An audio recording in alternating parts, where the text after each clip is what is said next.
while you were sleeping, Senate Republicans voting to pass a $9 billion spending cut package to codify some of the Trump administration's DOGE cuts. Lucas Tomlinson is live in Washington with all the details. Good morning, Lucas. As I guess we say good night to some of those senators who were working overtime to get this thing across the finish line. That's right, Carly. Not everyone was asleep last night. Good morning, Todd. It's the first time a rescissions package has passed in over a quarter century. You have to go back to the Clinton administration for the last time. Here was Senator Mullen a few hours ago.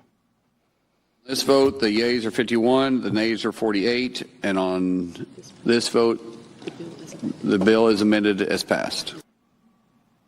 Now, this $9.4 billion bill claws back unspent federal funds, as you mentioned, Carly, focused heavily on foreign aid and public broadcasting, including NPR. It passed the Senate largely on a party line vote. Every Democrat voted against it except one who is ill and had to go to the hospital. Mitch McConnell was a yes after voting against it in the first two procedural rounds.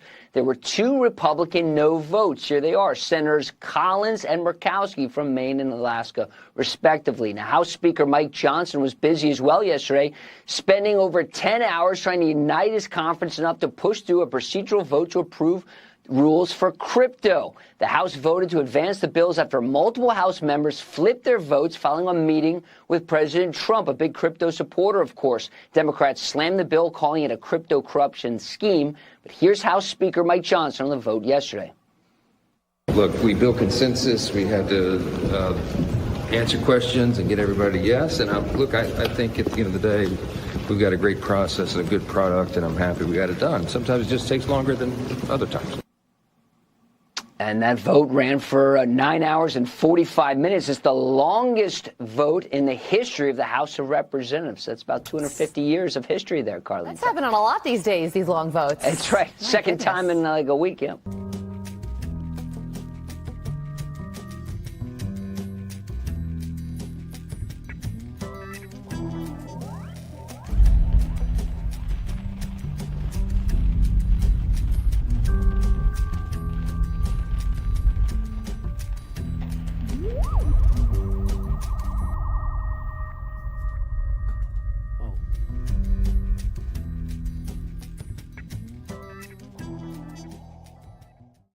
Mad respect, Jerry. I love that movie. I'm a massive Ocean's 11 fan. The original Ocean's 11 is one of the best movies ever made. Just an absolute hard-boiled throwback to an era of Hollywood we no longer have, but that's not what this show is about today. Thursday, July 17th, 2025. We are winning! We're winning! It's wonderful to see, ladies and gentlemen. Senate passes $9 billion in DOGE cuts.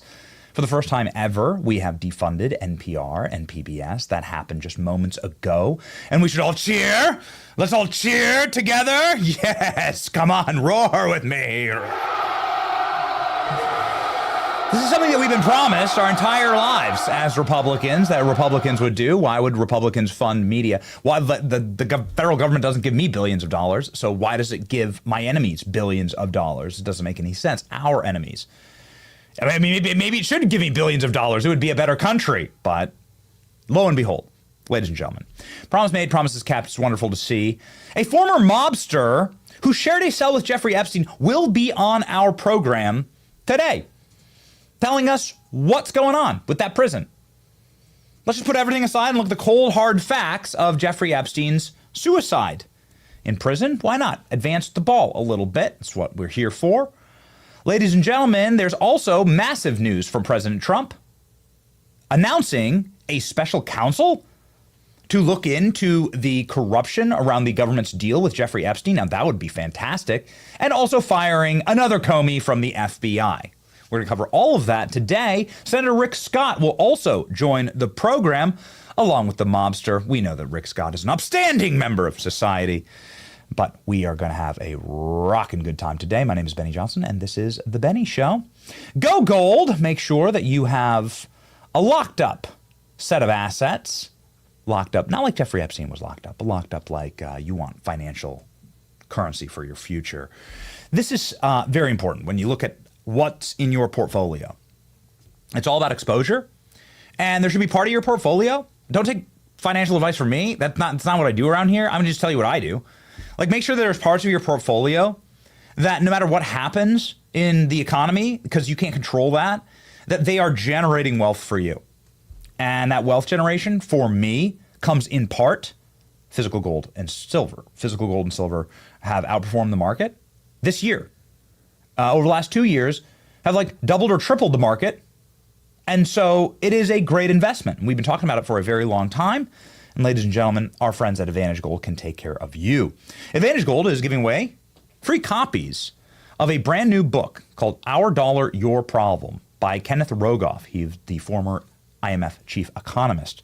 And he talks about how important it is, ladies and gentlemen, to make sure that we are diversifying outside of fiat currencies. One-on-one precious metals appointment can get you locked in with a free book and also potentially $10,000 in free gold and silver. You can also learn how to move your IRA or 401k into physical gold and silver and avoid taxes and penalties with a little-known IRS-approved strategy. Protect your retirement before it's too late. Text Benny to 85545. That's Benny to 85545 or visit AdvantageGold.com to claim your free copy today. No cost, just the truth. Data and message rates apply. Performance may vary. Always consult your financial and tax professionals. Okay, let's lock in. Senate Republicans ram through Trump's $9 billion clawback package of cuts, foreign aid, NPR, PBS. Hell yes. We learned that this week that Elmo is a evil racist extremist. Elmo got hacked this week. You can look it up. It's something, let me tell you. So Elmo's crash out is happening because the federal government is cutting the funding to something that we don't need anymore. These are things like from a bygone era. Listen, when this stuff was like all created, and NPR and PBS, it's like 70 years ago. And the argument there was that like poor people in the middle of nowhere can't get media and they need to know what's going on. And oh shucks, like it's important for the government to tell them what's going on. We got to have government funded media. No, we don't. Maybe that like yokel garbage could have worked for a time gone by and for generations gone by, but not for us. We clearly don't need government propaganda. And if you need like a perfect example as to why this is important, please grab me. Perfect. Yes. Okay. Catherine Mayer. Thank you, ALX. Perfection. The head of NPR has like explained it spectacularly. Here's one great example that I think was promoted yesterday by Elon Musk, that NPR refuses to post on X, but they post constantly on Blue Sky, which is of course like smooth brain, blue anon, bot farming, left wing, psycho ecosystem. But they refuse to post on X, where billions of users break the world's news. It's not a news organization. It's a Democrat PR firm. Same with PBS. And it's incredible to actually see it defunded. It's something that Republicans have been talking about for a very long time. Very fever, wet dream kind of thing. Like, we'll defund NPR. No one's ever had the balls to even like try and do it. And now it's been done, ladies and gentlemen. The rescission package passed the Senate. It's heading back to the House. So here's Thune getting shouted down in the Senate. Here we go. You know, our country is $36 trillion in debt. We can't keep doing the things the way... $36 trillion in debt. Senate will be in order. Dollars in debt. We can't keep doing things the way we've been doing them. 0.1% of all federal spending. But it's a step in the right direction, and it's the first time we've done anything like this in 35 years. Ladies and gentlemen, they also defunded USAID and made this permanent. Obviously, what President Trump can do from an executive order perspective is one thing. But what Congress actually does is tell the government how it can and cannot spend money. Executive orders can be undone by the pen. They can be tied up in obviously in trials and in lawsuits. But bills from Congress are a totally different monster. It's actually how the government is supposed to run. The government is supposed to run by Congress writing, passing a bill, and having that bill signed into law through the presidency and then judicial review. When you just circumvent all of that with executive orders, it's not the best way to do it. This is the best way to do it, and this is for real. So we're proud, very, very proud of the Republicans in Congress. Some of them were on our show this week when we were up in Congress just a day ago talking about this, and well done, Republicans. USAID fraud. USAID gave known con man $800 million contract to do Kamala's work on root causes of migration. Look at this. Just a couple of examples. $800 million to these scumbags. What, like, have you gotten an $800 million check from the federal government? Like, do you understand the level of absolute and total graft and corruption that's going on here? Let me tell you what happened. The $800 million, so guys, here's $800 million. It's a lot of money. Let's just round it up to $1 billion. They take $500 million of it and put it in their own bank accounts like immediately, right? That's just my fee. My fee. They take that, then they funnel that money through Act Blue in small dollar donations through a algorithm and an equation that they've worked out into the pockets of Democrats and maybe Republicans who will vote for more USAID funding. It's a self-licking ice cream cone. Do you understand how the fraud works? Yeah. Act Blue busted and they're cornered and nowhere to run. This is the DOJ investigation that I so desperately want to see.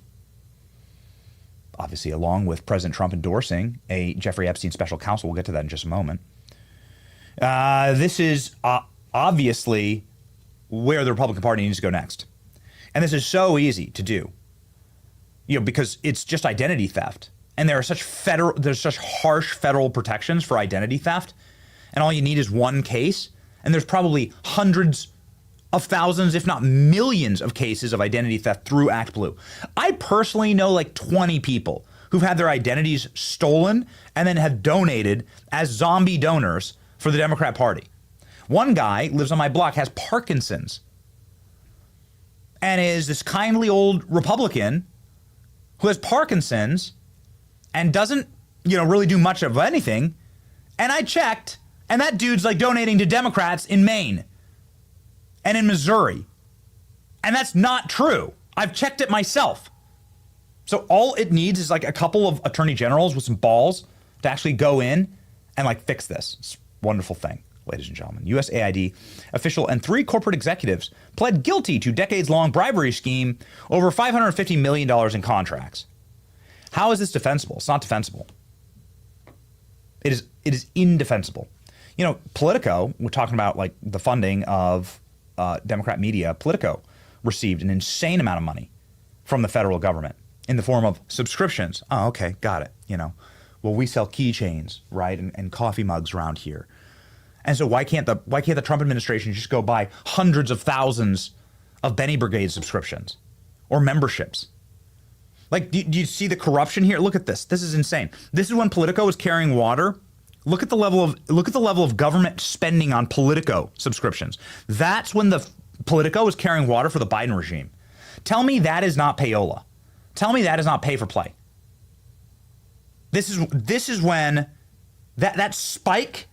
Politico ran the Hunter Biden laptop Russian all the hallmarks of Russian disinformation campaign. As soon as they ran that up for the deep state, look at that. Well, that's a little payoff there, isn't it? It's being defunded.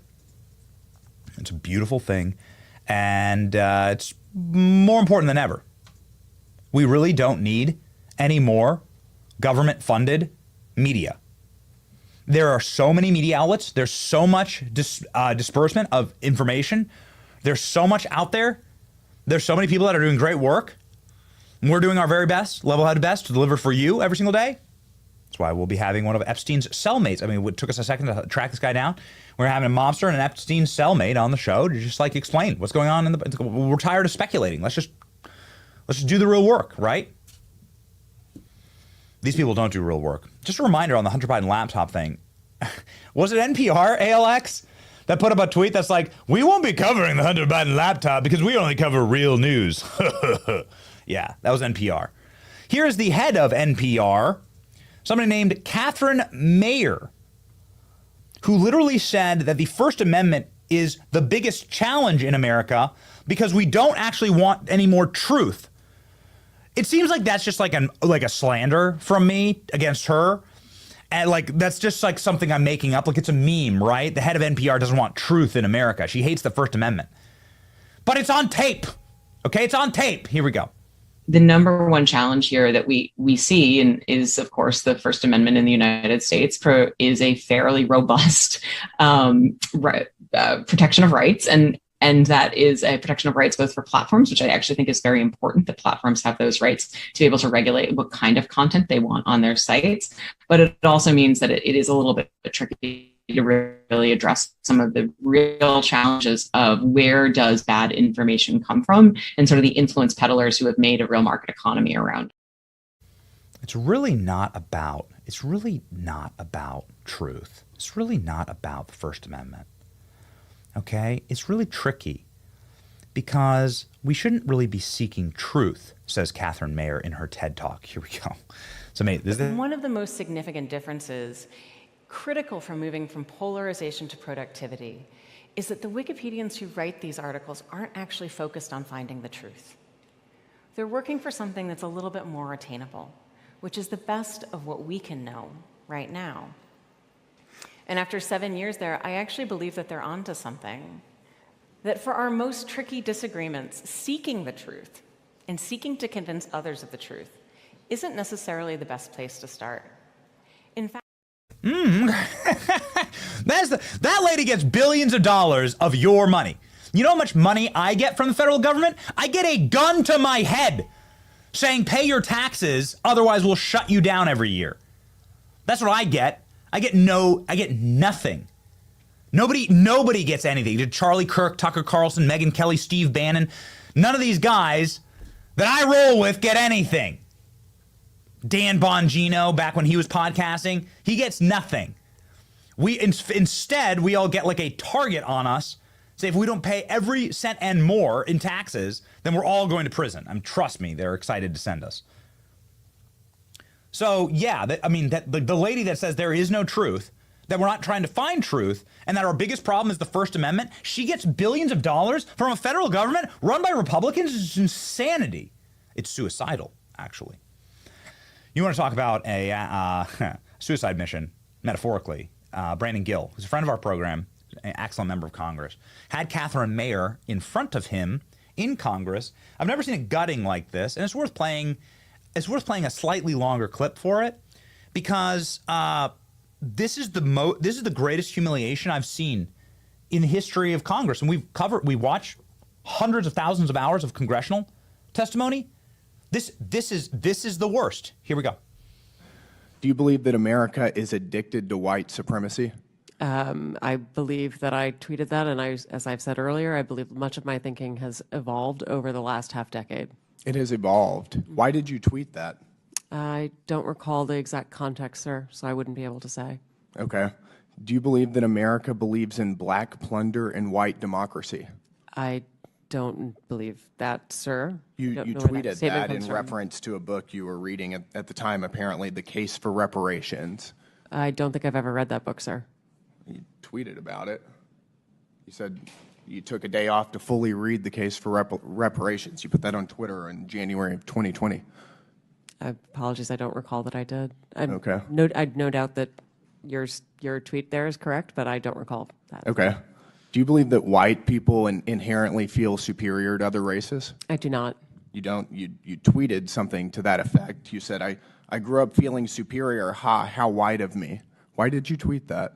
I think I was probably reflecting on what it was to grow up in an environment where I had lots of advantages. It sounds like you're saying that white people feel superior. I don't believe that anybody feels that way, sir. I was just reflecting on my own experiences. Do you think that white people should pay reparations? I have never said that, sir.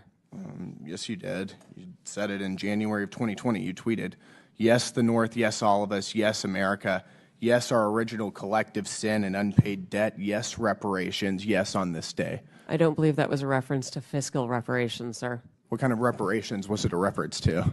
I think it was just a reference to the idea that we all owe much to the people who came before us. That's a bizarre way to frame what you tweeted.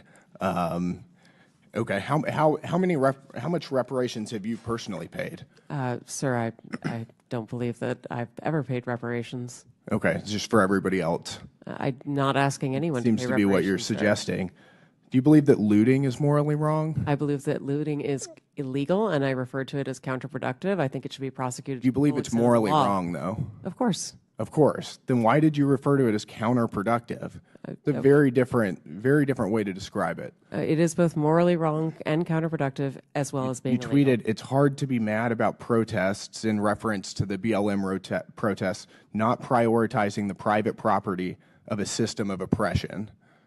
You didn't condemn the looting. You said that it was counterproductive. NPR also promoted a book called In Defense of Looting. Do you think that that's an appropriate use of taxpayer dollars? I'm unfamiliar with that book, sir, and I don't believe that was at my time You at tweeted NPR. that you read that book, but I don't believe that I did read that. Cheers for Brandon Gill. Well done, Brandon Gill. This is exactly how you gut these swamp creatures. This is exactly how you gut a fish. I mean, in a congressional testimony. You just take their words and you shove their nose in it. You do it like a dog. You just take their face and you shove it. And it's perfect. It's just, I mean, if there's anything that got NPR defunded, it was actually that testimony. The lady who says she doesn't believe in truth and the lady who says she hates the First Amendment having to answer her own tweets saying, oh, I don't remember saying that. White people are evil. America's evil. We're giving these people billions of dollars. It's a slush fund for the people who hate us. And it's being cut off. And thank God. I mean, it should be the lowest possible rung. And I'm so proud of congressional Republicans for finally freaking doing it. Okay. So proud of the DOJ for doing this. Finally, something that we have been raging about for a very long time. They fired Maureen Comey. Good. Can we do another cheers? Another cheers. Yes, finally. Yes, thank you. Firing Maureen Comey. This is, of course, James Comey's daughter. James Comey's calling for the assassination of President Trump. James Comey is the deep state dark lord architect of so many of the hoaxes and frauds against President Trump. And James Comey's daughter, actually multiple family members of James Comey, including Maureen Comey's husband, James Comey's son-in-law, they all work for the DOJ, which is an obscenity, in fact.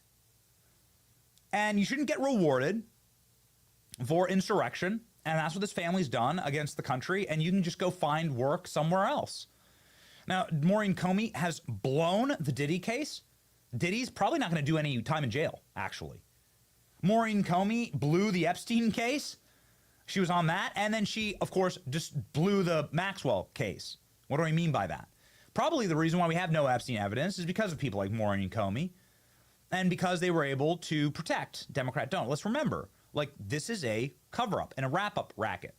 And we've said it from day one. Like, why should the Trump administration have to suffer for the crimes of people that operated and protected this pederast ring for years, decades, actually, before they assumed power? They shouldn't. It's indefensible. It makes my blood boil. And it's why I want them all exposed. Maureen Comey's been fired. I think that's a great start. Maureen Comey, again, is somebody who just botched the Diddy case. She's not good at her job. Maybe you should take her to the casino, because, boy, she sure is lucky. She gets all the high-profile cases. Sam Bankman-Fried. Boy, what is Sam Bankman-Fried, Diddy, Epstein, Ghislaine Maxwell, what do they all have in common? Well, every single one of them was a Democrat mega donor. Every single one of them carried water for the deep state. Many of them were alleged operatives for intelligence agencies. And so the wrap-up operation needs to be completed by James Comey's emissary. I mean, this is just James Comey's proxy. James Comey might as well just still be the FBI director. If you have his, like, little children burrowed like rats throughout the entire federal infrastructure of law enforcement. So good. Thank God. I wish that it happened on day one. Maybe Diddy would be in prison, or maybe Diddy would have been charged correctly. He was overcharged is what happened here, something that the federal government does regularly. And, of course, it leads to a humiliation for the federal government. We had multiple federal prosecutors on the program talking about that humiliation. How it's extremely embarrassing when the feds bring a case and then they lose. You know, the full resources of the federal government and the taxpayer resources being put against Diddy, being charged, being muscled against Diddy, and then to lose, it's a humiliation. You know, and the federal government doesn't typically do that. Federal government has like a 99% like win rate on all cases. So this was an embarrassment for the feds. And it, of course, begs the question, was this a wrap-up operation for Diddy? Notice that, just like with Epstein, nobody else was charged with Diddy. Nobody else caught a case. They were charging him with a grand criminal conspiracy theory, yet they charged no one else. The whole thing was an op. How can you charge him with a RICO charge? How can you charge him with racketeering? I can't wait to talk to our next guest about this, because I believe he was caught up in a RICO charge. How can you charge Diddy with a RICO charge, yet charge nobody else down the line or in his ecosystem? Like, how can you do that? The whole thing was a nightmare. And so, thank God, they're finally like getting rid of this and taking out the trash. They're the DOJ. On this issue, some massive breaking news. President Trump supporting now a special counsel, a full FBI investigation into what I believe to be the greatest sin with the Epstein saga, which is this. And this is we're going to play President Trump on Real America's Voice last night, John Solomon's show. Trump himself bringing up Epstein, and Trump himself saying something went horribly wrong there. And there's one inflection point in this story that I can't get out of my skull. And Epstein never faced trial, right? He was dead before trial. Dead. I don't know. We're going to talk to our next guest about this. Megyn Kelly says that Epstein's not dead. Luke Rudowski, who's been on this program, says Epstein's not dead. And there's like video of him on his island, after his supposed death. I'll let the comment section debate that. But here is the one trial that Epstein did catch a case on was a diabetes type 2 sweetheart level deal that almost push you in a sugar coma from the feds. In fact, it's why Ghislaine Maxwell's trying to get out of jail right now, because she was granted protections by the federal government based on an agreement that they made with Jeffrey Epstein to do 13 months, not really in prison, with an ankle bracelet, being in his home, for underage sex trafficking. And this is the case that he caught in 2008. And what happened in that deal? This is, of course, the famous Alex Acosta, he belongs to Intel deal. In 2005, this is well documented inside of the FBI documents. In 2005, Jeffrey Epstein was being investigated for 50 counts of underage sex trafficking. The FBI let him go because he started giving info to the FBI. And who was the FBI director at that time? Got it, Robert Mueller. That's right. Who was working at the FBI at that time? Got it, James Comey. Yeah. So it all ties together, really. It's wild, man. So this is something that President Trump is now out saying, we got to investigate this. You want to talk about a real incident of federal government corruption that can tie this whole thing up and put a bow on it? Let's go investigate that. Republican support rolls in for legislation to release Epstein files. President Trump taking a muscular tone change here, and we have one little victory lap to do after this. Here's President Trump calling for a special counsel. All the things that have happened, there's the Russia collusion against you, there is Jack Smith against you, there's all the things that happened in 2020, not investigating China interference in the 2020 election. What are the things that are most important that you would like to see the FBI get to the bottom of? I think they could look at all of it. It's all the same scam. They could look at this Jeffrey Epstein hoax also, because that's the same stuff. That's all put out by Democrats. Yeah. And, some of the naive Republicans fall right into line like they always do. They just don't have the sustainability. They don't have they don't have that stick to it like glue. The Democrats, they have bad policy. They have bad candidates. They have bad everything. But they stick together. The Republicans don't do that. But they ought to look into the Jeffrey Epstein hoax, too, because that's another hoax that's frankly put out by the pushing the Republicans and put out by the Democrats. No, they definitely set the Republicans up. One big prosecutor look at it all. Would that make you feel good, you think? Well, I think it's in the case of Epstein, they've already looked at it, and they are looking at it. And I think all they have to do is put out anything credible. But, that was run by the Biden administration for 4 years. I can imagine what they put into files, just like they did with the others. I mean, the Steele dossier was a total fake. Right. It took 2 years to figure that out for the people. And all of the things that you mentioned were fake. Yeah. So I would imagine if they were run by Chris Wray and they were run by Comey, and because it was actually even before that administration, right, they've been running these files. And so much of the things that we found were fake with me.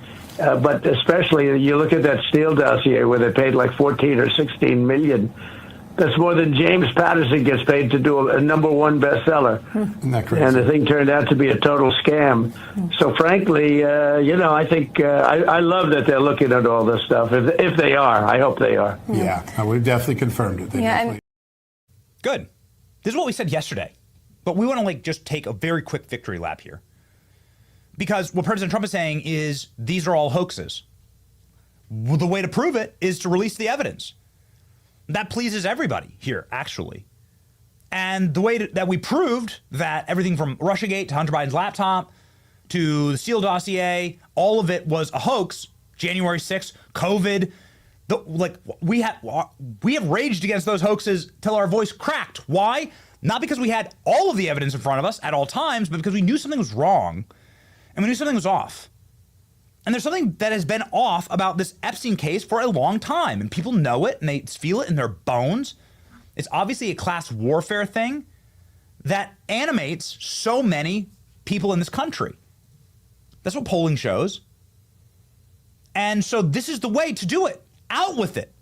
Now that we have more information on the J6 pipe bomber, on the Steele dossier, now that we have that information, instead of just believing the official story, now that we have all of the information, we can put a constellation together and people can think for themselves. And that's all we're asking for on Epstein, right? That's all we've been asking for on Epstein. We've been wildly consistent on that over the last decade. But we've also been consistent on this, and we got blown up on Monday for saying this. On Monday, our reporting, based on conversations with top federal law enforcement, was that there's going to be a marked change in the administration. I mean, it's inconceivable that now the president is saying, let's do a special counsel and let's get to the very bottom of this corruption with Epstein. We predicted that on Monday. On Monday, we said expect more disclosures. Very powerful people inside the administration are now pushing for a special counsel and a full press briefing on Epstein findings. And this is important because there are strong MAGA voices. Like, it's wild to me that people are somehow saying that, think about the people who are talking about this. Steve Bannon, Tucker Carlson, Megyn Kelly, Charlie Kirk, Laura Loomer, and a phalanx of other people who have the president's back and who are as locked in with the MAGA base. Steve Bannon's war room is the beating red heart of the MAGA base.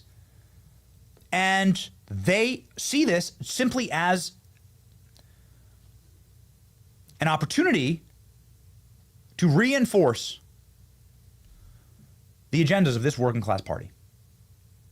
And that is the non-protectionism of elites and the full-throated attack on the predators.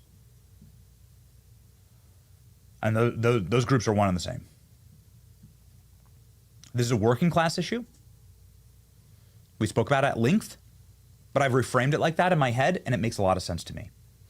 This is about class warfare. We in the working class have watched pedophile elites cruise through trailer parks, find young broken women, which is how Jeffrey Epstein got his trafficked girls. That is well documented. Well documented here in the state of Florida. You can go read the paperwork. Abuse them on an island with his billionaire friends or members of the royal family, former presidents. And then those former presidents, like Bill Clinton, never even get asked a question about it. They never have to answer for it at all. They get away with it. And the working man says, I'm tired. And the working man says, I'm sick of this 2 tiers of justice. The working man says, for once in my life, I just want to see a little bit of justice to the elite pedophiles. I want to see somebody brought in and somebody suffer for their crimes against us, the people who make America run. And their crimes, by the way, against us are so numerous, it is hard to count.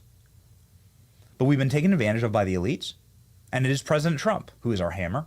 That is why that man, the forgotten man, votes for President Trump. President Trump built his political dynasty on attacking elite pedophiles, You can check the tape. Some of the first speeches Trump gave was, you should check in on Prince Andrew and Epstein Island. These people are filthy animals and reptiles. President Trump's first commentaries on this was Bill Clinton's got a lot of problems on that island. It's 10 years ago. Donald Trump started his political dynasty by being the voice to fight against these people from the working class. And that is why we love him. And this is on brand.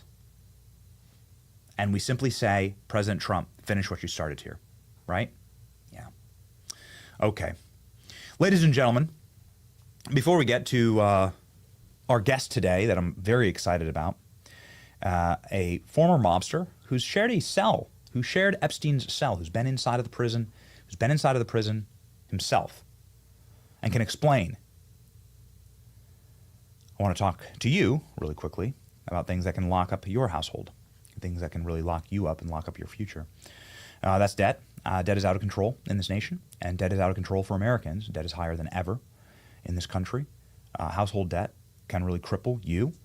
And frankly, with inflation and everyday expenses skyrocketing, it's a bad time. It's a bad time to try and claw your way out of that. My friends at American Financing can help you do it. Most Americans are putting these expenses on credit cards, and those credit cards have what I believe should be illegal levels of interest rates. But anyway, the point is that they trap you. American Financing can show you how to use your home's equity to pay off that debt, get out of that debt, and liberate yourself. All you need to do is call American Financing today before you get to a point where you just can't make any payments, and their salary-based mortgage consultants are helping homeowners, thousands of them just like you, restructure their loans and consolidate their debt, no upfront fees, and the customers are saving an average of $800 a month. It's like a $10,000 raise per year. It's fast and simple, and you could save your budget this summer. Call now before it's too late. 888-528-1219. That's 888-528-1219. AmericanFinancing.net/Benny. All right. Let's rock and roll here. We've been really proud of advancing the ball on this question and doing real reporting. I think that was the time for transparency. That is what the American people demand. And ladies and gentlemen, with that, please join me in welcoming former mobster Michael Francis, who was jailed in Jeffrey Epstein's prison cell, who has a lot to say on this issue. Welcome, Michael.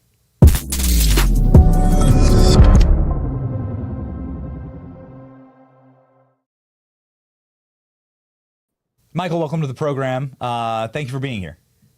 Thanks for having me, Benny. I got to say, everything you just said, you're just so on point. You know, it was a delight to listen to you because you echo exactly what myself and so many other people are thinking right now. Please, the floor is yours. We have you on here, obviously, as a subject matter expert.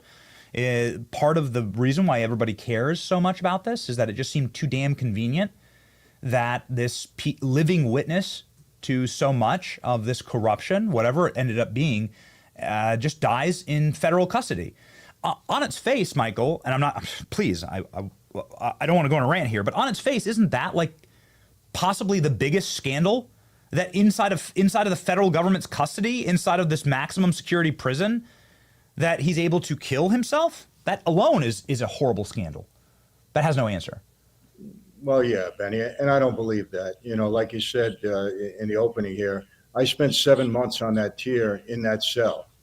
And I've said this since day one. I just don't see how he committed suicide. It's almost impossible to do. You'd have to work so hard for so long. And you just, number one, you don't have the time. You got cameras that are, I don't, in my experience, I don't ever remember those cameras going out, number one. Number two, the COs are constantly walking the tier. I've said this, the times when, you know, you're trying to use the toilet and they're opening up and looking in on you, especially when you had somebody like Epstein that was on suicide watch prior to that. They're going to watch him closely. And, you know, inside the interior of the cell, there's just no mechanism for you to hang yourself. You know, there's a low bunk. There's nothing on the ceiling. You'd have to be a midget, a little guy to try to, you know, really work real hard. It's not possible. You know, I don't see it. And I don't see the guy committing suicide anyway. But Benny, it's really time. The federal government has just been so corrupt and lying to us about so many of these issues. You only go back to COVID. You only have to go back 5 years to see all of these major issues that they just continue to cover up. Yes. Again, without jumping all over, if you go to the Diddy matter, I had 3 racketeering cases, 3 of them, 3 RICO cases, one of them out of the Southern District of New York, prosecuted by Rudy Giuliani. First of all, you don't have a RICO with one defendant. I had 15 co-defendants in my first RICO. I had 9 on the second RICO, and I had 13 on the third RICO. You don't have one defendant in a RICO matter. And I said again all along in that case, this was not a RICO indictment. I don't see the jury convicting them on RICO because it's just not there. And the jury got it right. They were smart. They got it right. Did the federal government plan to have them get it right? Did they overcharge like they usually do purposely this time? I don't know. I think with the feds, especially in the Southern District, they think that they're so elite that they can just do anything and get away with it. That's the problem in some of these prosecutorial offices. But, I don't want to jump all over. You direct me where you want to go. But, I'm just so fed up with everything that they're doing. Really, it's, and Trump is doing the right thing because now all the conspiracy theories is, well, Trump is on the elite, on the Epstein, client list, and therefore that's why he's covering it up. It's time to stop. Just put everything out there. The bottom line is, these are young girls that were trafficked. I just recently had Paul Hutchinson. I don't know if you know who Paul is. He's the fellow from Sound of Freedom. He was the guy that went over and rescued those 51 or 52 underage women, your girls, I should say. And it was highlighted in the movie. Some of the things that he told me, I don't scare very easy, but it made my hair stir on end. There are elite people in power that are abusing young women. And they're doing it consistently, and it's happening not only here in the United States, but all over the world. How do you cover something like this up? I have 5 daughters. I have granddaughters. I would go back to my mom days if somebody ever tried to do that to one of my children. I'm going to be honest with you. How do we allow this to happen? It's just terrible, and it has to stop. These people need to be held accountable so that it doesn't continue to happen. Paul says it's happening every day. It's happening in neighborhoods. Young kids are being trafficked. Sometimes their own family are trafficking them because they're getting paid such money for it. And this guy was very credible. I'm going to have him on again. Might somebody you want to consider, Benny, because it's just, we have to put a stop to this. Bottom line. So, Michael, that actually gets to the heart of the issue here. And that's right. Jeffrey Epstein's a dead pedophile. And I don't understand why anybody would want to protect a dead pedophile or anybody who enabled him. And, is he still operating today? No, there are people who are sex trafficking today, but he is the figurehead of a sex trafficking empire and a pederast empire. And so destroying at its very core what that empire was, who was facilitating it, and who was enabling it will be a very strong sign for you to not do this, for anybody engaging in this, that it can happen to you. And I think that's why the issue is so important to a moral nation, if we still have that we don't pay taxes to pederast protectors. I think that's just the lowest possible bar, Michael, that you could ask for. Okay, so let's talk about low bars. I would just like to get into, maybe just do real quickly a breakdown, if you would, of the details of that prison cell. So you said you were on were you on the L tier block? You were in the same tier block as Epstein? Yes. So we have photos of the tier block, we have photos of the cell, and we're going to pop those up in no particular order.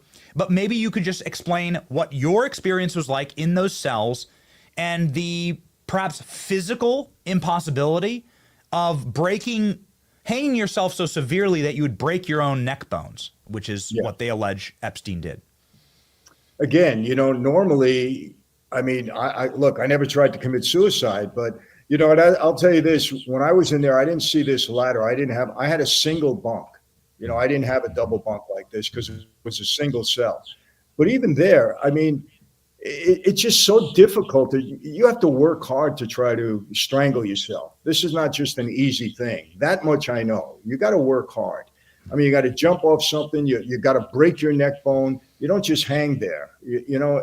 And in that cell during my time, there was nothing to do to tie a sheet on that would enable you to do that. You just couldn't do it. You couldn't. And these are not high bunks. They're low bunks. They're not high. But you know, and again, you got a camera on the cell. You got the CO opening the door constantly to look in on you, especially in a case where I was a high-profile inmate. For some reason, they looked on me all the time. I don't know why. But especially in the case of Jeffrey Epstein, who tried to commit suicide prior. He was on suicide watch. You're going to watch this guy closely unless they were told not to, unless there was something else going on at that time. I understand there was a minute or two. Of course, you know, these things always seem to conveniently happen, that the camera wasn't working. You know, I mean, come on, you know. I mean, what are we back in fantasy land? These cameras work. You know, I heard somebody say, well, the Bureau of Prison is in such bad shape that things are not working. Those things are working. Surveillance issues are working all the time. You don't get away with much in there. And you know, again, Benny, I just don't see it without getting into greater detail. And look, I have no horse in this race. If the guy committed suicide, hey, more power to him. Get rid of this guy. You know, look, I'm doing a deep dive on him today. I really went into this guy. He was just a bad guy. I mean, basically, he was blackmailing people. That's it. That was his currency. His currency was blackmail. He had, you know, in his island, in every bedroom, he had cameras on the bedroom. They took thousands of tapes out of there. Who the heck knows who's on these tapes? But we know that they weren't poor people. There were people that went to that island for pleasure. It was Pleasure Island. That's what it was. And he was blackmailing all this. How did this guy become so wealthy? I mean, he was a school dropout. He wasn't even a smart guy. And all of a sudden, he's rolling with all of these people. You know, look, I can't get into this. There's theories that he was part of Mossad. And Benny, I want to tell you this too. You know, the CIA and the government, they will work with anybody that accomplishes their goals. They worked with us 3 times. And that's a fact. You know, they worked with Lucky Luciano. They worked with Meyer Lansky. You know, they worked with us when they wanted to get to Castro in Cuba. You know, they work with anybody they can to accomplish their purposes. So who knows what this guy did? But it's not good. And he was covering up for a lot of people. And again, this is innocent young girls that are being trafficked. We should never, in a moral society, in a civilized country like this, never allow this, no matter who it is. Let the chips fall where they fall. Yes. So just a quick question on this photo that's pretty famous of Epstein's cell and all of the linens everywhere. Why would he be allowed? I mean, were you just given piles and piles and piles of linens like this every night? Is this normal? People have often said, like, wait, the guy's on suicide watch. Why does he have what looks like a laundromat in his cell? Benny, absolutely not. You had to hope to get a blanket because it was cold in there. You know, absolutely not. This is ridiculous. This is like a setup. What would he be doing with that? They only gave you 1 set of clothing. That's it. You had nothing in the cell. The cells were barren, basically. You had nothing in there. And remember, this is not prison. These are jails. You know, you're awaiting trial or awaiting something. This is a jail cell. It's not a prison cell. In a prison, you have a little bit more conveniences because that's going to be your home for a while. A jail cell, you can be moved around. They don't give you any of these conveniences. You're lucky you get a blanket. If you do, it gets it's like this thin, you know, to cover yourself. You have nothing in there. These are barren cells. So when I saw that, I said, what the heck is all of that, you know, in there? This guy, nothing seems right. Nothing seems right here, according to my experience. Michael, they said he hung himself from that little rope right there. They said that's where they cut him down from, right there on that, and on the lower bunk, actually, not even on the top bunk, on the lower bunk, which I don't know. I've never been there, but it seems like it's only a couple feet off the ground. Based on your experience in a rough and tumble crime environment, and based on, I guess, what we've shown on this program, which is a lot of doctors saying that it's really hard to break your own neck, like under your own strength. Like it's really hard unless you're jumping off a building to really break your own neck. I mean, do you think that's possible to like shatter bones in your own neck from inside of one of these cells? No, look, I would state definitely it's not. Especially, do you see who he's hanging from? What was he doing? Sitting down, trying to choke himself? He wasn't a short guy, that short of a guy. But how you do that? Yeah, in order to break that bone, you got to jump. You got to work hard. And I hate to say this, but look, I came from the street. I saw a lot of things happen. You don't do it that easily. It's not easy, to strangle. It's not easy to strangle somebody else. It's even more difficult to strangle yourself. This is not it. This is a setup to have these clothes in there. It's absolutely ridiculous. Somebody needs to explain what they were doing in there. Yes. I'm telling you, Benny, you get one thing to wear. That's it. Nothing else. They don't give you anything else. So that's obviously very strange. Could you just, final question on this, and here's the outside of the cell and what it looks like on the actual tier block, the L tier block. And can you explain, like, what do you think happened then exactly, Michael? Like, do you think that another inmate was allowed into Jeffrey Epstein's cell? We have some questions about, like, a serial strangler who was a bodybuilder who was housed with Jeffrey Epstein. Seems like maybe we could just ask this guy a couple questions, but we've never gotten a list of names of who he was with. On the tier block, we've never gotten a list of people that he was bunked with, that were inside the cell with him. We've gotten, nothing. We don't even know the names of the guards, right? It's crazy. No, we don't know anything. And listen, they could have let somebody in there. Here's the guy. Here's the guy, by the way. He just happens to be a serial strangler who's being held with Epstein that night. Yeah, I don't think he'd have too much trouble in taking care of Epstein, but who knows? 2 minutes of the tape are gone.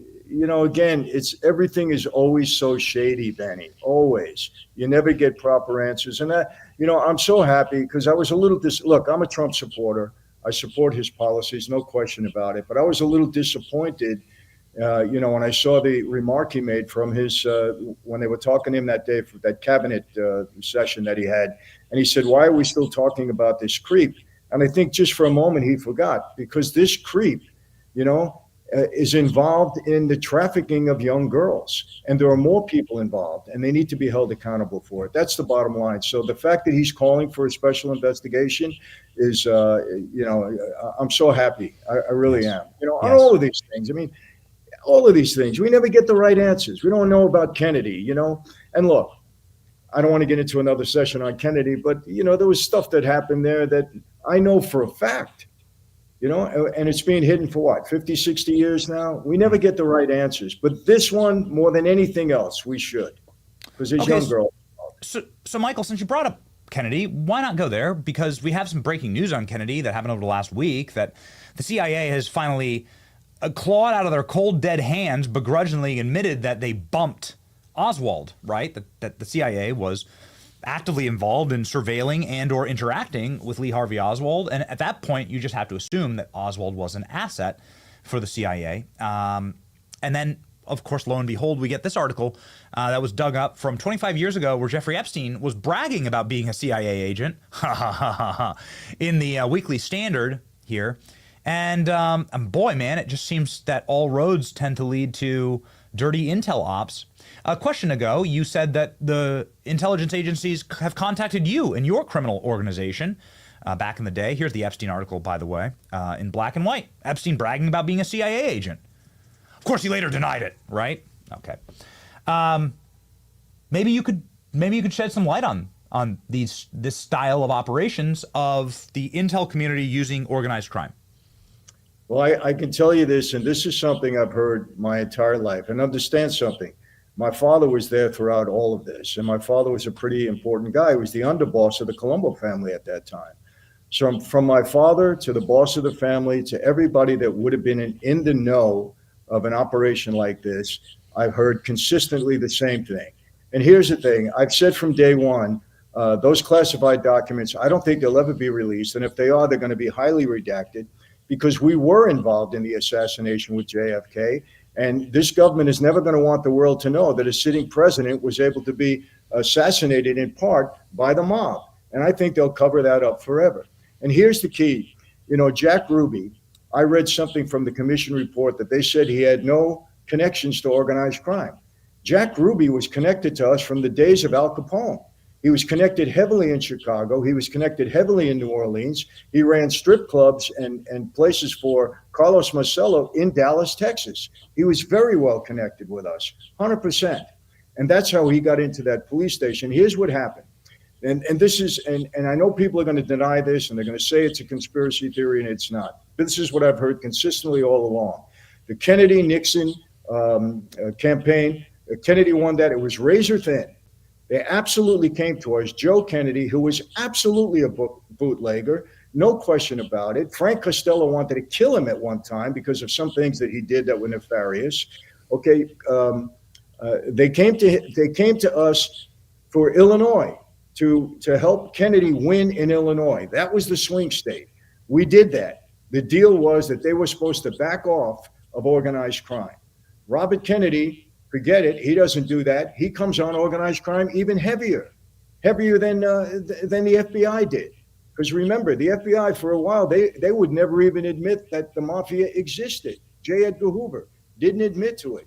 All of a sudden, Kennedy goes on a rampage. So we hated the Kennedys because of that. They come to us, and here's the thing. I don't know what initially started, why they wanted to kill John Kennedy. I can't talk about that. But I will say this. They absolutely came to us to have Ruby assassinate Oswald. And that's how it went down. Who's 100%. They?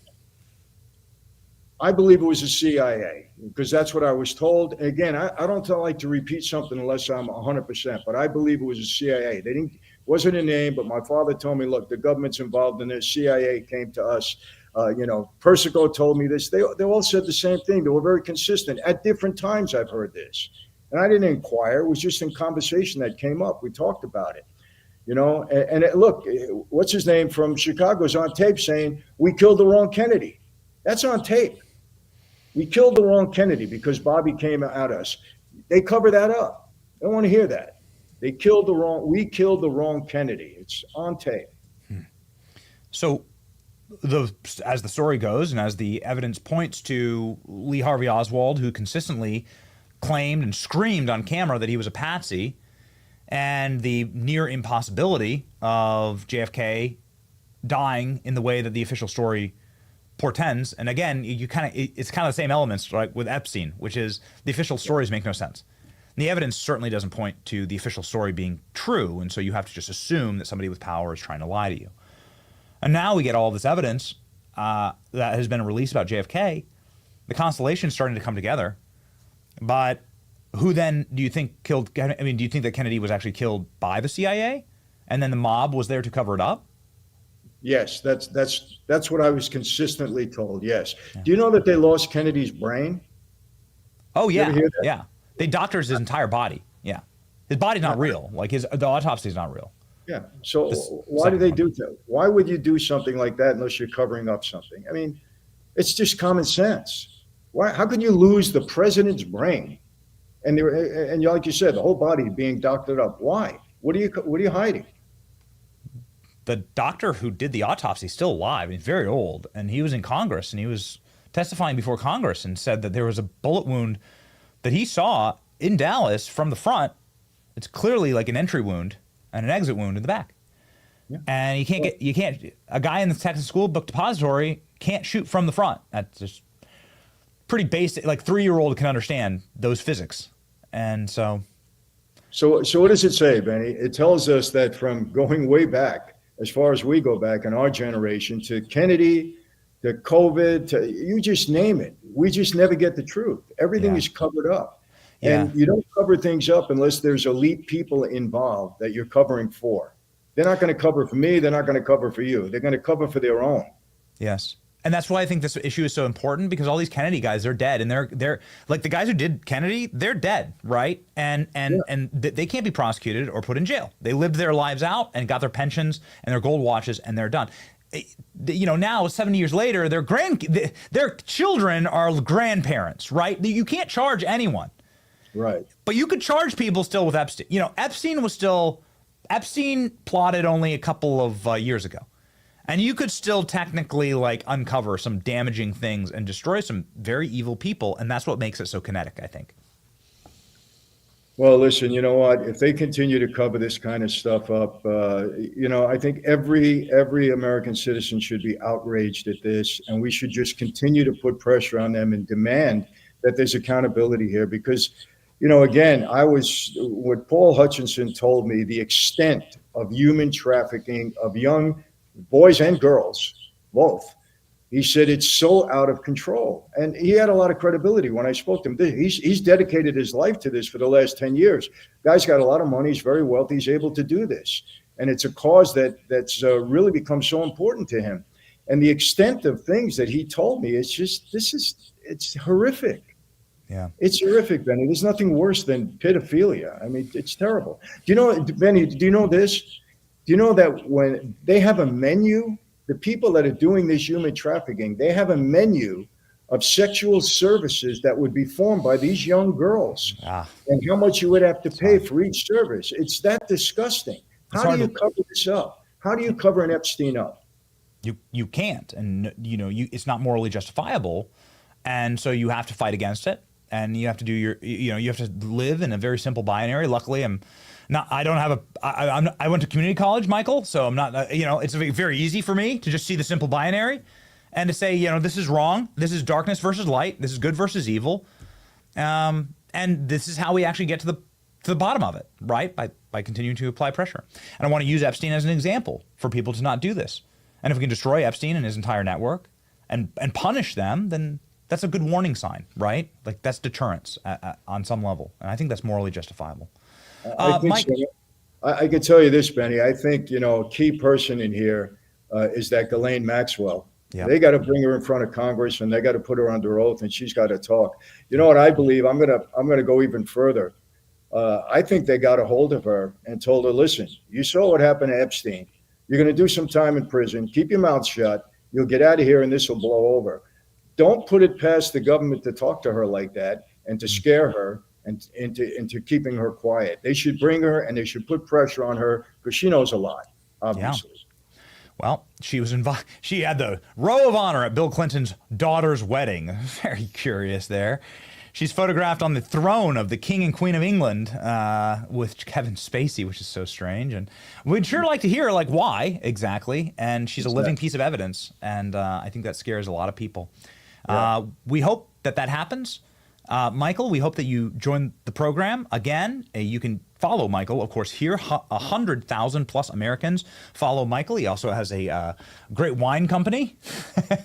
Michael, I look forward to trying some of your products one of these days. But Francis wine. I'm going to make sure we send you a case. You're going to enjoy it for sure. All right, my man. Everybody follow Michael right here. And one day, man, I'm going to have your chain. I'm going to have your chain game. Okay, one of these days. Be a slightly different look for the show, but I'm gonna go. Well, Benny, there's significance. People think I don't wear bling, but there's significance to each one of these, and they're very dear to me. So that's the only reason I put them on. I promised I'd wear them, and that's it. my man. We'll cover that one. We'll do a full Michael Francis bling segment soon.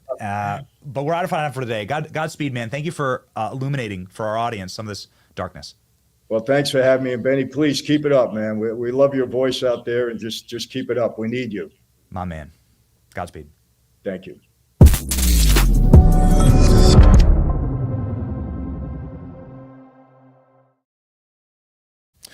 Ladies and gentlemen, a very unique series of events here today, and a wild breakdown there from Michael Francis, who's been in the same cell as Jeffrey Epstein.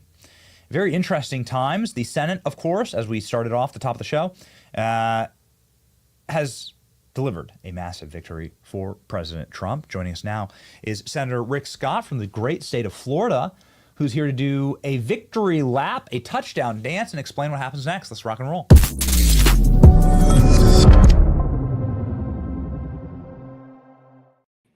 Senator, good morning to you. Congratulations. I hear you might have been up through the night. Maybe you haven't had any sleep at all. Give us the lay of the land. Well, I got to bed about 2:30 in the morning this morning. Got up about 6:30. So didn't get a lot of sleep last night. I'd like to get to bed early and get about 7 hours sleep. So not the best. Okay. But we got something done last night. Yes. For the first time in forever, we did a rescission package to rescind some of the wasteful spending. Because here's what we've been doing up here. I've been up here 6.5 years now.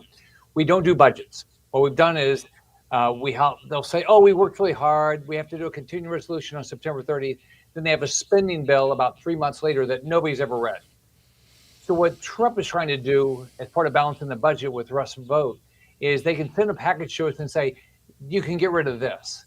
And it just takes a majority vote. So we didn't need any Democrats last night. Wow. So we got 51 Republicans to vote for it. We got rid of some wasteful spending out of Department of State. We got wasteful spending with regard to NPR, things like that. So we got a lot of work to do, but this is a big, big, big start. We haven't done this. I'm not sure. I think last time was Reagan or something like that. Genius move. So NPR, you could say, officially defunded once the House passes this. In the next 10 hours, the House has to pass it, but that will happen. We hear from our sources in the House. And so the Republicans in Congress have officially defunded NPR. Absolutely. It has to be done by Friday because that's the 45th day of when the White House sent it to us. And so, but I was with the House members last night for a little bit. They're going to get it done today. They've got a lot of stuff on their plate, but they're going to get it done, this accomplished today. That's a huge success. Senator, I've been hearing about this defunding NPR for, I don't know, decades as a Republican, activist or somebody who's been following politics, and nobody's ever had the guts to even advance anything on it. It's just always been a talking point with nothing behind it. And so this is a massive win. Why there's plenty of news out there, right? Why do we have government funded news? Does that make you feel, first off, does it make you feel good when it says it's government funded news? That won't be biased, right? No, but it makes, it's also picking, winners and losers, because there are tons of shows, and I know you go on a lot of them, whether it's shows on Fox, or whether it's Steve Bannon and War Room, or whether it's Charlie Kirk or Tucker or Megyn Kelly. There's tons of people out there who have shows, or this show, and who have shows. And, if we don't pay our taxes, of course, we all get put in prison, and all of our taxes go to fund our competition, which is insane, actually, and insulting. And it's government funded, so it's biased by the government. Yes. Yeah. So yes, awesome, and thank you. Can you please explain what else was defunded? The State Department, is that fair to say it's USAID defunding? USAID defunding? A bunch of it. Contributions to international organizations. We got international peacekeeping activities, contributions to international, the USAID global health programs. Now, a lot of this stuff, it's not that it is. None of it's funded, but what they did was Marco Rubio went through and found these are the things where there's waste, where we shouldn't be doing it. We're still going to be helping the right people, but some of this stuff, some economic support fund, you like this one, contributions to the clean technology fund. That's what we should be doing, right? There's just transition initiatives. There's a bunch of it, but we're still doing good things. Marco Rubio went through this with a fine-tooth comb and said, these are the good things we should do. These are the things we shouldn't do. So it totaled, I think, right at $9 billion. That's a good start, right? And what you're saying is that this is a system. That's a start. That's a start, right? So it's $37 trillion in debt. We know that you yourself have run very successful businesses. Of course, you would have been out of business and in debtor's prison if you'd run your businesses the way the federal government runs. What's the next step? It's a start, but there's 37 trillion left. Yeah. So first, here's what I want to tell you: how big a problem we have. Yep. How much would every American's income taxes have to go up just to pay this year's deficit? What percentage? I have no idea. 50? 80%. It's insane. Now, okay, how about this? Then the Democrats say, let's just tax the rich, right? So at what income level? What if we took all the money that people make more than $10 million, just take their income, all that? Would that be able to pay off this year's deficit of $2 trillion? No. You know what you have to get down to? All the income of anybody making more than $100,000 a year. That's how big a problem we have. So think about this. We've had a 53% increase in spending since pandemic. We've only had 2% increase in population. So we've got a lot of work to do. We can do another reconciliation package. We've got the budget that's going to come up at the end of September. So we'll have a continuing resolution. So those are opportunities. And then Russ Vought is committed to send us more rescission packages. He was at lunch on Tuesday, and he said, look, let's make sure we can start with this, and then we'll do more. So those are opportunities to get this spending under control. Trump's committed to it. I'm clearly committed to it. I balanced the budget when I was governor every year. Florida had not balanced its budget. Most states don't. They borrow money. So we're going to get there. It's just we got to keep doing it. So you're telling me that there are unlimited rescission packages that can be sent? No, there's one more this year, and there'll be one more next year. You can only do rescission when you have the same party controls the House, the White House, and the Senate. Okay. And that point only takes a majority in the Senate, which is the big deal. Yes. So we can do one more this year, and the rescission can only be mandatory spending. Okay. All right. But then the budget can be everything. So you could actually make some headway in fixing this a bit. Like, there are the tools, right? There are the tools if you have the willpower.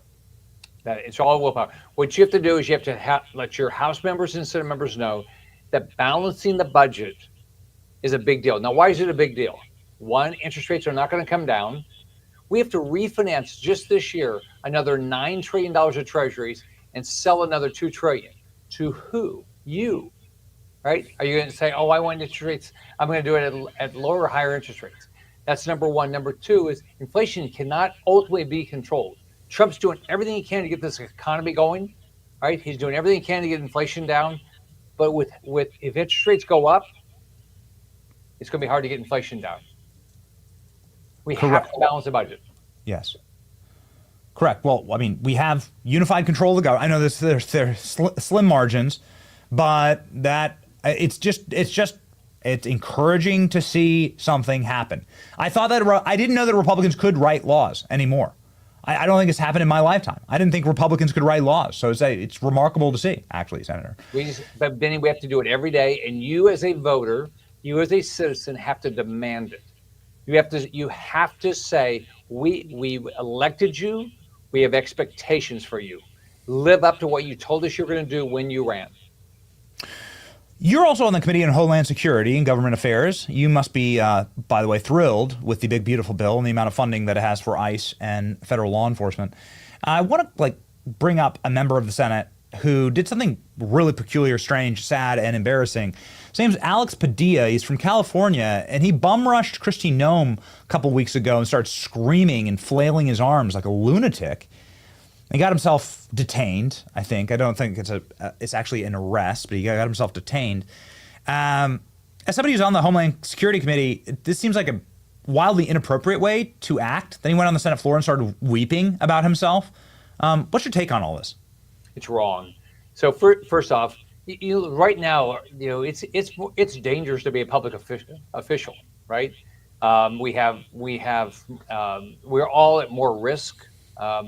And so when somebody does that, when you're at a press conference and you don't know, people don't know who this person is, and they rush a public official, thank God there's law enforcement there that stop them.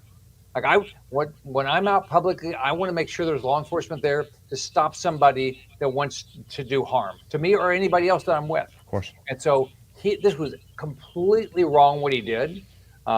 If you want to ask questions, Kristi Noem comes to our committee. She'll come to our committee and answer any question he has. He has every opportunity to write letters. My experience with Kristi Noem and with the Trump administration, they return phone calls. They respond to questions. They come and testify. That's how you do it. That's the appropriate way of doing it. It doesn't. I just don't. I don't understand how you get. I don't understand how you get away with it. Maybe this is my last question to you, Senator, and this is something that has frustrated me. Is we watch people like LaMonica McIver in the House assault ICE. We watch a senator do what we just showed you, and I tell you what, man, if a regular American did this, and rushed at Kristi Noem screaming and yelling and fought with her security, boy, you'd have some charges, you know? Well, you'd be arrested. You'd clearly be arrested. It seems like privilege. It seems like it seems like elected privilege that's been granted to members of the, to psychotic members of the Senate. Now we have Axios reporting that, like, they're being asked to do that, that Democrats are trying to foment this, and get arrested and get bloodied. That's according to Axios. It just seemed.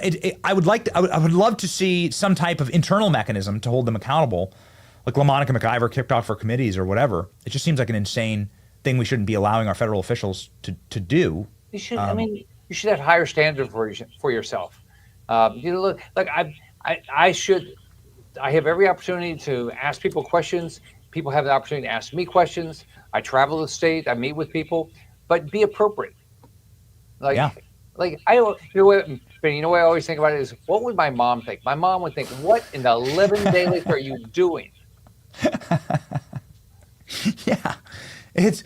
Seriously, it's humiliating. It really makes you wonder how some of these members of Congress were, because they are acting like petulant children.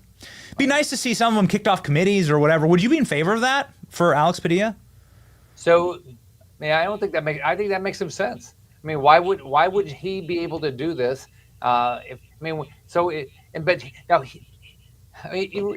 bring up a good point. He has every opportunity to do this when she comes to testify. She comes and testifies. Right. So, Benny, think about it. Mayorkas came and testified. He completely lied to me. Did I rush him? Yes. I was about to say that, Senator. We're big fans of Senator Rick Scott. Massive fans. He's done such a great job for the state. He's like a hero down here in Florida.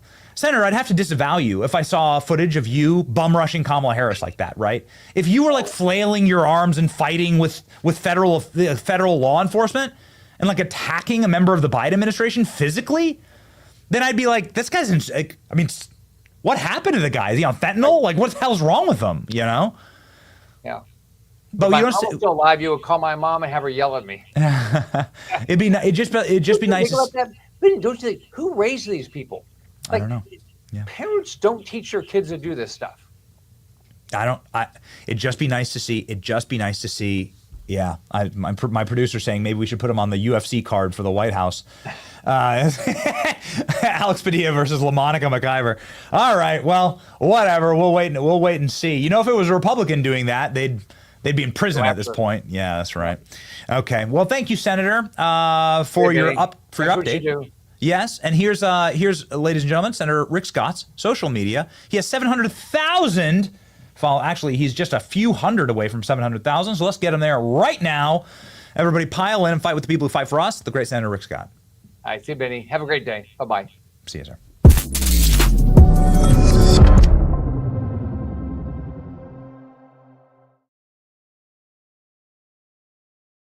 Ladies and gentlemen, time to get our financial house in order, right? Time to make sure that we are managing our finances and what the treasure that God has given to us. And perhaps that would mean the federal government not funding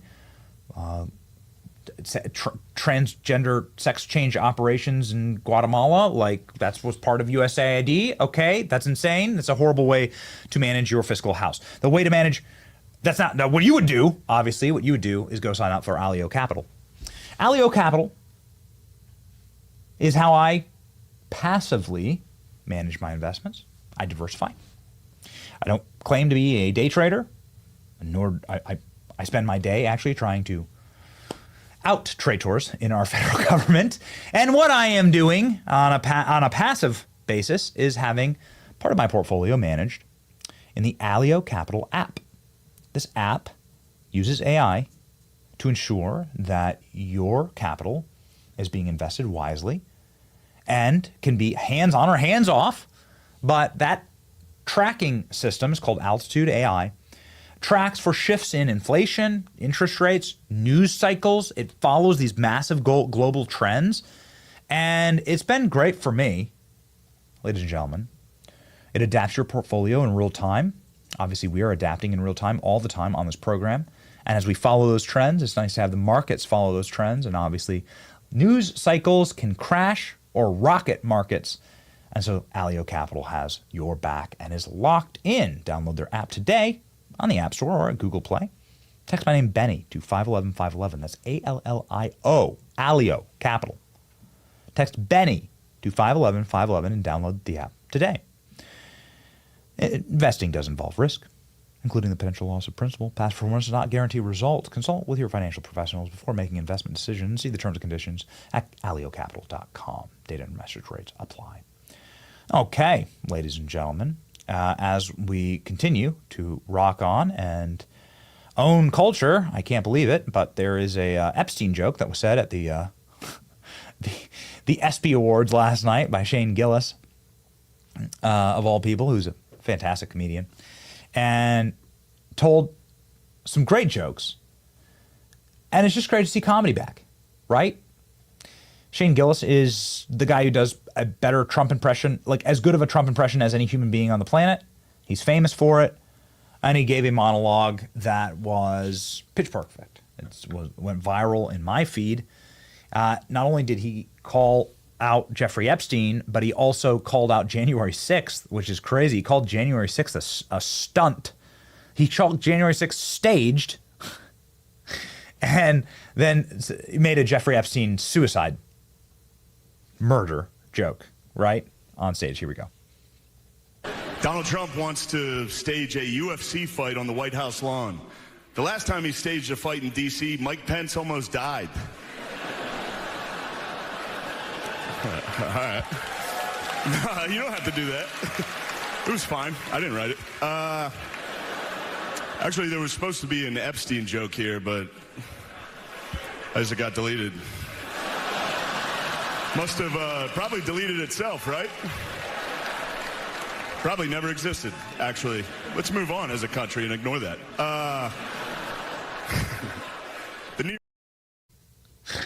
We own culture, man. We own culture. It's been good. It's been positive energy. I don't know if you follow sort of the Caitlin Clark. We do videos on Caitlin Clark here and there. Sometimes they hit, most times they don't. I think most people don't care about the WNBA. In fact, the funniest thing that happened last night was, you got to grab me that, was Shane Gillis making up a fake WNBA player, and everybody applauded in order to prove that the WNBA isn't real. Guys, grab me that right away, please. But Shane Gillis' joke on Caitlin Clark is probably the single most viral joke last night. Here we go. When Caitlin Clark retires from the WNBA, she's going to work at a Waffle House so she can continue doing what she loves most, fist fighting black women.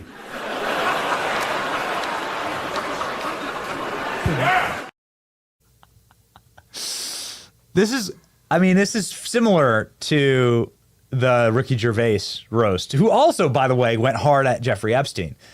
Let's play that just for old time's sake, ladies and gentlemen, to give us all a little bit of a laugh. Let me know when you have the WNBA joke, though, loaded up. You got that? Okay, is that ready? This one's perfect. So this is Shane Gillis making up a fake WNBA player and announcing her and honoring her, but it actually just is his buddy's wife. And everybody applauds because they don't know what the hell is going on. It's like, great. Here we go. Max Crosby is here. Max, I hope you had a good Juneteenth, brother. Why, guys, weird. Four-time WNBA All-Star Brittany Hicks is here. Give it up for Brittany, everybody. I'm joking around. That's my friend's wife. I knew none of you knew WNBA players. That's crazy. You clap for that.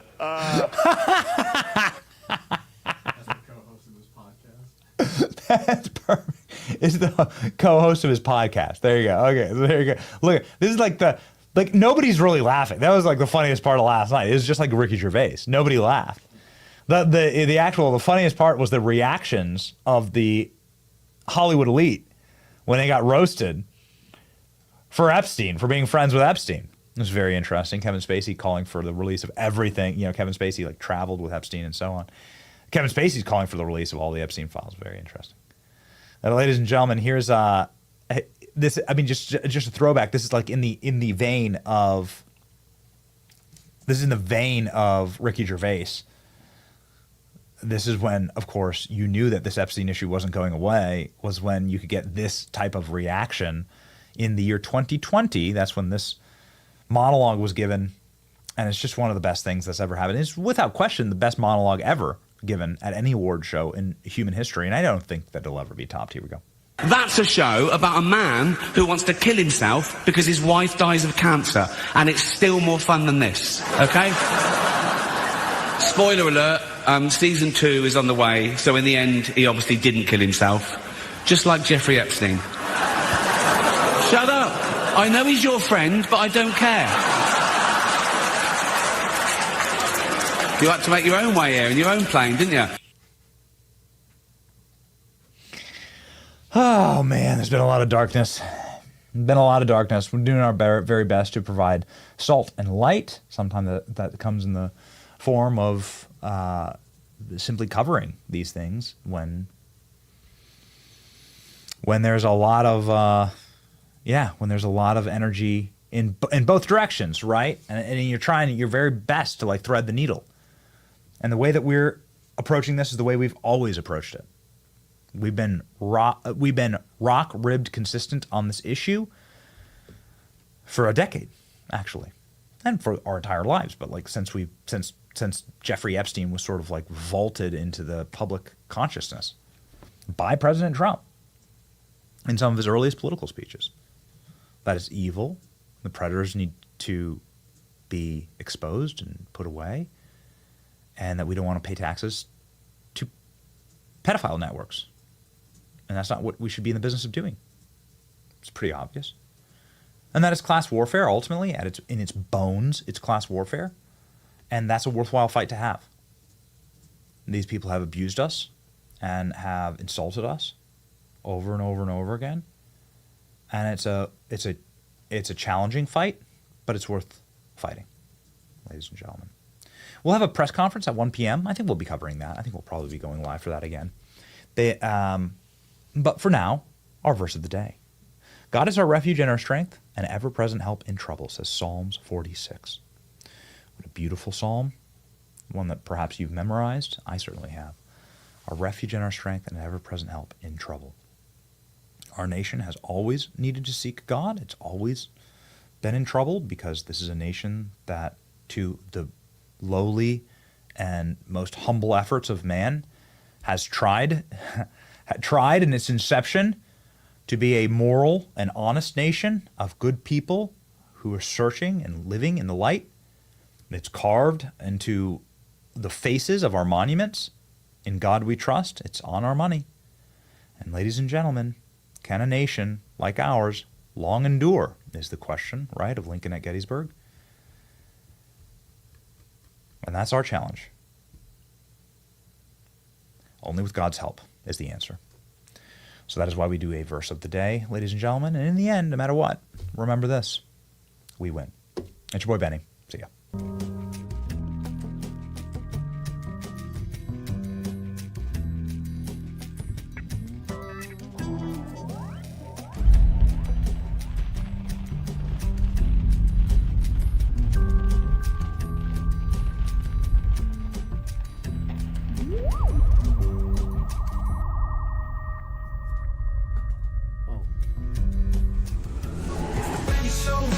Truth gon' be faith and freedom on your TV screen. Stand up strong, battle through the night. The Benny Show's here, bringing liberty to light. From the speeches to debates, Benny sharp like a blade, cutting through the lies. Watch the truth cascade with the warrior's heart. This man never fades.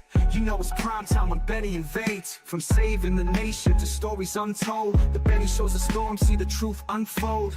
Stay in the loop, let freedom take hold. Salting all the libs, soul never sold. It's the Benny Show, where the truth gon' be. Faith and freedom on your TV screen. Stand up strong, battle through the night. The Benny Show's here, bringing liberty to light. Liberty to light. Bringing liberty to light. Liberty to light. Bringing liberty to light. From the speeches to debates, Benny sharp like a blade, cutting through the lies. Watch the truth cascade with the warrior's heart. This man never fades. You know it's prime time when Benny invades. From saving the nation to stories untold, the Benny Show's a storm, see the truth unfold. Stay in the loop, let freedom take hold. Salting all the libs, soul never sold. It's the Benny Show, where the truth gon' be. Faith and freedom on your TV screen. Stand up strong, battle through the night. The Benny Show's here, bringing liberty to light. Bringing liberty to light. Bringing liberty to light. Bringing liberty to light. Bringing liberty to light.